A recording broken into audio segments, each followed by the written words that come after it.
The attorney's voice droned on as Robert Caldwell sat in stunned silence, the words sole beneficiary and 120 acres echoing in his mind. When the reading of his great-uncle Vernon's will concluded, the other relatives, distant cousins who had actually bothered to visit the old man, shot venomous glares his way. "There must be some mistake," said Aunt Margaret, her voice tight with indignation.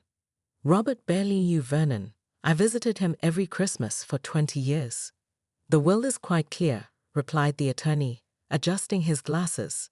"And before you contest it, you should know that Vernon recorded a video explaining his decision."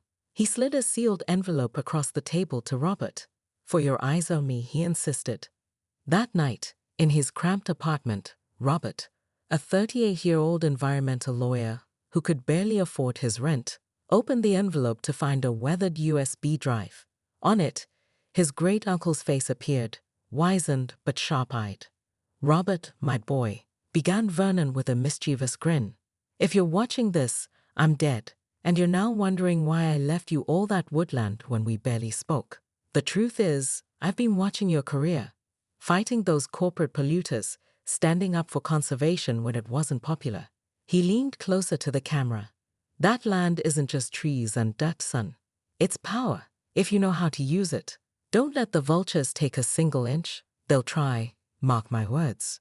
3 days later, Robert stood at the edge of his inheritance as dawn broke over the hills. The property was breathtaking, ancient oaks and maples stretching across rolling terrain, morning mist hanging over a crystal-clear lake. A bald eagle soared overhead, its wingspan magnificent against the pink sky.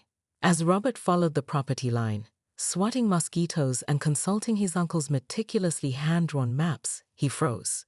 Fresh surveying stakes with neon pink ribbons dotted the southeastern border, alongside boot prints and cigarette butts. Someone had been here recently, and they hadn't bothered to hide their presence.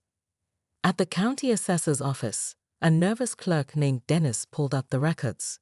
"Lakeside Ridge Developments filed for permits last month," he explained, fingers tapping anxiously on his keyboard. "High-end homes, golf course, the works. On adjacent land, right?" Robert asked. "Not mine." Dennis swiveled his monitor to show an official-looking map. "Their property ends here, with this wetland buffer zone between you. Everything's properly permitted." But as Robert studied the screen, something caught his eye, a nearly imperceptible difference between the boundary lines on the county's digital maps and his uncle's hand-drawn versions. That night, spreading both maps across his hotel bed, he spotted it. According to Vernon's surveys, the property line extended nearly half a mile further south than the county records showed. Robert made 2 calls, first to Mason Green, the most meticulous surveyor in the state, and second to his bank, for a loan against his meager savings. Something wasn't right, and he suspected his uncle's cryptic warning about vultures was about to make perfect sense. The following morning, Robert hiked deeper into the property, following a hand-drawn map tucked into the back of Vernon's will. 3 miles from the main road, nestled between 2 ancient oak trees, stood a weathered cabin he hadn't noticed on his initial walkthrough. The door creaked open at his touch, revealing a single room filled with filing cabinets, surveying equipment, and walls plastered with maps dating back to the 1920s. "Have you completely lost your mind?" Sophia Chen slammed her coffee mug down, dark liquid sloshing onto the conference table. A brilliant attorney who had worked with Robert on environmental cases, she was the only person he trusted with his plan. "You want to let them build 96 houses on your land before taking action. That's not strategy, that's insanity." Robert pushed Mason's detailed survey across the table. "Look at how deliberate this was. They didn't accidentally cross a boundary. They systematically stole 40 acres knowing the original owner was dead. This isn't just trespassing. It's calculated theft backed by corrupted officials." Sophia studied the maps, her expression shifting from skepticism to outrage. "Even if you're right, the conventional approach exists for a reason. File an injunction today, and construction stops tomorrow. And then what?" Robert countered. "Foster uses his connections to drag out the case for years while my legal bills mount. Meanwhile, he shifts assets, declares bankruptcy on this particular ALC if necessary, and walks away relatively unscathed to start his next development. He leaned forward. I don't want them inconvenienced, Sophia. I want them destroyed. Over the next week, they assembled a strategy that made Sophia alternately question Robert's sanity and admire his audacity. The plan required absolute discipline and secrecy. Robert rented a cabin just outside town and transformed it into an evidence-gathering command center. He invested in high-resolution cameras with night vision, installing them in trees throughout his property to document the construction. He hired a retired court stenographer to transcribe every public meeting where the development was discussed. He even purchased a wardrobe of different casual outfits and grew a beard to attend multiple sales events unrecognized, recording sales agents making claims about property they didn't legally own. 14 homes are now under construction. Robert reported to Sophia 3 months in, spreading photos across her desk. They've paved roads and installed utility lines. The project manager mentioned they're breaking ground on the clubhouse next week. You're really going through with this? Sophia shook her head in disbelief. Every single day, I have to physically restrain myself from marching onto that construction site and shutting it down, Robert admitted. Last Tuesday, they cut down a stand of 100-year-old hickories to make room for the community pool. I actually threw up afterward. Then why continue this madness? She asked. Robert pulled out Lakeside Ridge's latest marketing brochure. Because yesterday, they pre-sold their 50th home.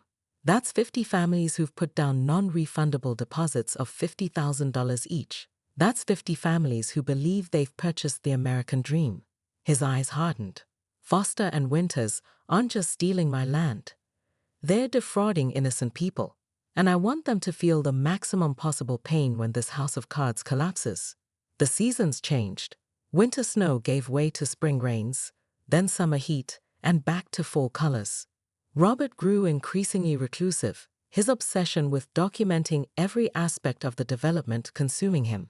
He created detailed spreadsheets tracking each home's construction timeline, purchase price, and the names of buyers gleaned from public records.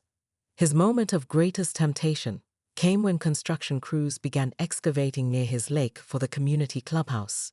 Standing in the shadows, watching machines tear into the shoreline his uncle had preserved for decades, Robert nearly broke. His hand was actually on his phone, ready to call Sophia and end the charade, when he overheard a conversation between 2 supervisors. Foster's pulling out all the stops for the grand opening next month, one said. Governor's coming, along with half the state legislature. They're announcing plans for Phase 2, another 100 homes on the north side. Robert lowered his phone. Phase 2 would mean even more destruction, more families defrauded, unless he stuck to the plan. Exactly 18 months after construction began, Lakeside Estates celebrated its grand opening with champagne, a string quartet, and political dignitaries. 92 of the 96 homes had been sold, with 70 families already moved in. Bradley Foster, resplendent in a tailored suit, stood behind a podium adorned with the Lakeside Ridge logo. What makes our community special, he proclaimed to applause, is our commitment to preserving the natural beauty that surrounds us. Unlike other developers who clear-cut everything in sight, we've maintained the pristine woodland and lake that make this property so exceptional. Robert, disguised in glasses and a suit he'd never normally wear, recorded every word from the back row. That night, he called Sophia. It's time, he said simply. God help us all, she replied. Get here now. Mason's voice crackled through Robert's phone at 6:14 am, 3 months after their initial meeting. They're cutting trees as we speak. Robert broke every speed limit on the 60-mile drive, arriving to find Mason standing at the edge of environmental devastation. Bulldozers and excavators swarmed like mechanical insects across a vast clearing where ancient trees had stood just days before. The acrid smell of diesel exhaust mixed with the sweet scent of fresh-cut timber. Workers in hard hats poured concrete foundations, while supervisors consulted blueprints spread across the hoods of pickup trucks. I finished the comprehensive survey last night, Mason said, unrolling a large map marked with precise measurements and GPS coordinates. His finger jabbed at a red line cutting through the development site. This is your actual property line, backed by your uncle's original deeds and 3 separate historical surveys I tracked down. They're not just nicking your land, they've deliberately taken 40 acres of prime real estate. Robert watched in horror as a 200-year-old oak crashed to the ground, sending birds scattering into the sky. Who authorized this? That would be them. Mason nodded toward a black SUV rolling up the newly graded dirt road. 2 men in expensive suits stepped out, one tall and silver-haired, the other younger with the practiced smile of a politician. That's Bradley Foster, Mason whispered, CEO of Lakeside Ridge. The younger one is Jeremy Winters, head of the County Planning Commission. Robert approached them, introducing himself as the rightful owner of the land they were clearing. Foster's handshake was firm, his smile unwavering. There must be some misunderstanding, Foster said smoothly. Our permits are in perfect order. Perhaps you're confused about your property lines? When Robert mentioned Mason's survey, Winters stepped forward. With all due respect to your independent surveyor, the county's official records are quite clear. His tone suggested Mason was barely more qualified than a child with a measuring tape. That afternoon, Robert stormed into the Lakeside Ridge sales office, where a perky agent was walking potential buyers through a virtual tour of Lakeside Estates. Nestled in pristine woodland, she gushed, pointing to renderings of luxury homes surrounding a lake, his lake. Each property backs up to protected forest that can never be developed. When Robert identified himself and his concerns, the office manager swiftly escorted him out, threatening to call security. Later, at the county records office, a clerk whispered that certain files had been temporarily misplaced and advised him to be careful who you accuse. That night, dating through for 3 weeks, Lakeside Estates existed in limbo. Home values plummeted overnight. Real estate listings were hastily withdrawn. Children were taunted at school about living in stolen houses. The community Facebook group transformed from posts about garage sales and lost pets to desperate speculation about legal outcomes and property rights. Throughout this chaos, Robert remained silent, declining interviews and ignoring Foster's increasingly desperate settlement offers, each one involving substantial payouts to Robert while leaving homeowners vulnerable. Then came the press conference that nobody expected. Robert chose the community park for his announcement, standing beneath trees that had somehow survived the development. Behind him stood Sophia Mason and a distinguished older man introduced as Judge Raymond Alvarez, brought out of retirement to mediate the dispute.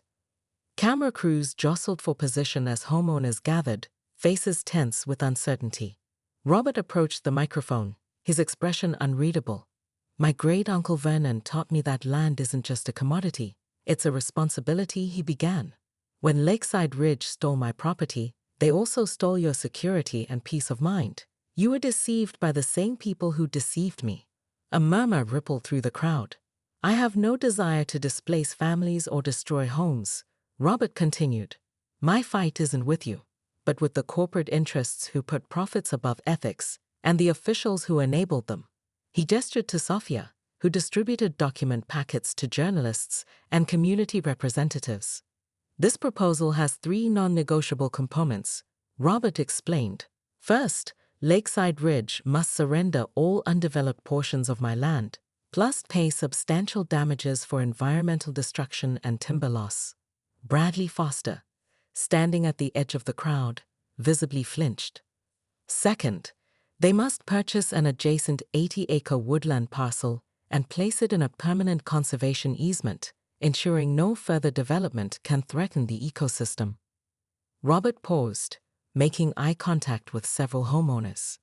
Third, and most importantly, regarding the homes already built and occupied, I will become the technical owner of the land beneath your houses, but each homeowner will receive a 99-year land lease at the rate of $1 per year. Confused murmurs spread through the audience. In plain English, Robert clarified, you keep your homes. You retain ownership of the structures and can sell them as you wish. The only difference is that you'll technically lease the land beneath them, for less than the cost of a cup of coffee annually. Hope dawned on faces that had shown only despair for weeks. However, Robert continued, The HOA as currently constituted will be dissolved. A new community association will be formed with transparent governance, strict environmental covenants protecting the remaining woodlands, and a requirement that 20% of all fees go toward local conservation efforts.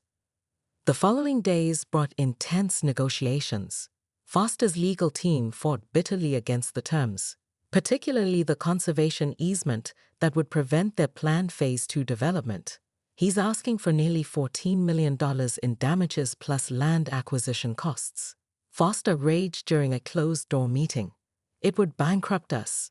"Would you prefer prison?" countered Judge Alvarez calmly. "The evidence of permit manipulation alone is enough for criminal charges, and that's before we address the class action lawsuits from 96 homeowners that will inevitably follow." The settlement was signed 2 days later on the clubhouse terrace, with homeowners witnessing the moment that transformed their community. Foster's resignation was announced simultaneously with the agreement, his reputation in tatters, his company's stock worthless. Commissioner Winters ultimately pleaded guilty to corruption charges, receiving a suspended sentence in exchange for testimony against higher officials involved in the scheme. 3 other county employees were indicted in the expanding investigation. 5 years later, Emily Morales pulled into her driveway in the community, now officially renamed Caldwell Commons. Her son Jacob raced ahead, eager to change into swimming trunks for the community pool's summer opening. "Don't forget your towel," she called, "and be back by 6. We're going to Mr. Caldwell's for the Revelation Day barbecue." After 30 tense minutes, the retired judge addressed the crowd. "As someone who has reviewed thousands of property disputes, these claims appear legitimate. The survey data is consistent with historical records, and the documentation of boundary manipulation is troubling." The room erupted again, but this time, all fury directed at Foster and the HOA board. Parents who had moved their families to safe, exclusive lakeside estates shouted about fraudulent marketing. Retirees who had invested life savings demanded to know if their homes were now worthless. A woman clutching a baby stepped forward. "We sold everything to move here," she said, voice breaking. "What happens to us now?" All eyes turned to Robert. "That," he said quietly, "depends on Mr. Foster and the HOA board. I have no desire to punish innocent families who were deceived just as I was. But I will have justice for the theft of my property and the destruction of land that's been in my family for generations." The meeting dissolved into chaos. Foster and his team retreated to a private office while homeowners formed clusters of panic and outrage throughout the clubhouse. Local news broadcast live updates as the scandal unfolded in real time. By nightfall, Commissioner Winters had tendered his resignation, citing vague health concerns. County officials announced an emergency investigation into the permit approval process. Lakeside Ridge Development stock plummeted 68% before trading was temporarily halted. And in homes throughout Lakeside Estates, families sat around dinner tables wondering if they still owned the roofs over their heads, or if they'd become unwitting pawns in a game of high-stakes real estate corruptio. "What were you up to, Uncle Vernon?" Robert muttered, running his fingers along a detailed topographical map, marked with meticulous notations in his uncle's cramped handwriting. A leather-bound journal sat on a dust-covered desk by the window. Robert opened it carefully, finding page after page of observations, wildlife sightings, water table measurements, and detailed notes about neighboring property transactions. The final entry, dated just 2 weeks before Vernon's death, sent a chill down Robert's spine. Foster approached again with an offer, doubled it this time. When I refused, he suggested my advanced age might make property management difficult. Not a threat, precisely, but his eyes said what his mouth didn't. "Something's happening at the county level. Records request showed unusual activity in the GIS department. Trust no one in that office." Robert's phone rang, startling him. It was Mason, agreeing to begin the survey immediately, but warning it would be costly. "Worth every penny," Robert assured him, his eyes fixed on a framed photograph of his great-uncle standing proudly beside the lake, arm draped around a much younger Robert. At the hotel that night, Robert spread the survey maps across his bed again, comparing them with photographs he'd taken of Vernon's records. Beneath the county's official property lines, he could just make out the faint traces of earlier boundary markings that had been digitally erased and redrawn. Whoever had altered the records had been skilled, but not quite skilled enough to eliminate all evidence of tampering. His laptop pinged with an email notification. The county records office had responded to his Freedom of Information request with surprising speed. No records exist regarding property line adjustments for the specified parcels. Yet Robert was looking at clear evidence of alteration. Another ping, this time from a background search on Bradley Foster. The CEO of Lakeside Ridge had built his fortune developing exclusive communities across 3 states, leaving behind a trail of environmental violations, tax disputes, and at least 2 suspicious bankruptcies that had left contractors unpaid and homeowners stranded. Most interesting was a news article from 7 years earlier about Foster's failed attempt to purchase significant acreage from a stubborn local landowner for a planned resort community. The unnamed landowner had reportedly told Foster, "Not for any price, not while I'm breathing." The landowner had to be Vernon. Robert closed his laptop and walked to the window, gazing out at the distant hills that now belonged to him. His initial shock at the inheritance had given way to something deeper, a sense of responsibility to the land and to his uncle's legacy. "I won't let them take it," he whispered, his reflection in the glass hardening with resolve. Not a single inch. The transformation of Lakeside Estates into Caldwell Commons had been remarkable. Where once stood a cookie-cutter development, ruled by rigid HOA regulations, now thrived a genuine community. Robert had used the settlement money to build a modest home near the lake and establish the Vernon Caldwell Wildlife Preserve on the recovered land. The conservation easement had become the neighborhood's crown jewel. Miles of hiking trails, birdwatching platforms, and outdoor education areas where local schools conducted field trips. Robert himself often led nature walks, pointing out species returning to the protected habitat. Walking through her garden, Emily smiled at the memory of how she'd once viewed Robert as the villain who threatened her family's home. Now he was Jacob's godfather and a beloved community leader. The annual Revelation Day celebration had grown from a handful of hesitant neighbors to a community-wide festival commemorating the unusual origin story they now wore as a badge of honor. That evening, as fireflies blinked in the twilight, Robert stood on his deck overlooking the lake his uncle had fought to protect. Around him gathered families who had once feared him, now sharing food and laughter as children played tag on the lawn. Judge Alvarez, who had become a friend, joined him at the railing. "Not how you expected this to turn out, is it?" the older man asked. Robert shook his head. "I wanted justice. I never expected community. That USB drive from your uncle," the judge said. "You never did tell me what else was on it." Robert smiled enigmatically. "Just one more thing." A quote his father had told him.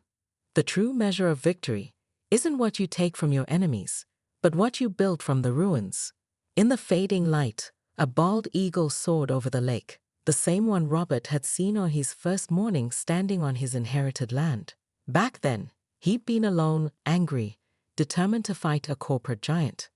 Now, surrounded by neighbors who had become friends, he realized his uncle's prophecy had come true in ways neither of them could have imagined. The land wasn't just trees and dirt. It wasn't even just power. It was home. Dawn broke crisp and clear on what would become known in legal circles as the Lakeside Reckoning. At precisely 7:00 a.m., a coordinated team of 15 process servers simultaneously delivered legal notices to every occupied home in Lakeside Estates. At the same moment, couriers taped identical documents to the clubhouse doors, just as HOA board members arrived for their monthly budget meeting.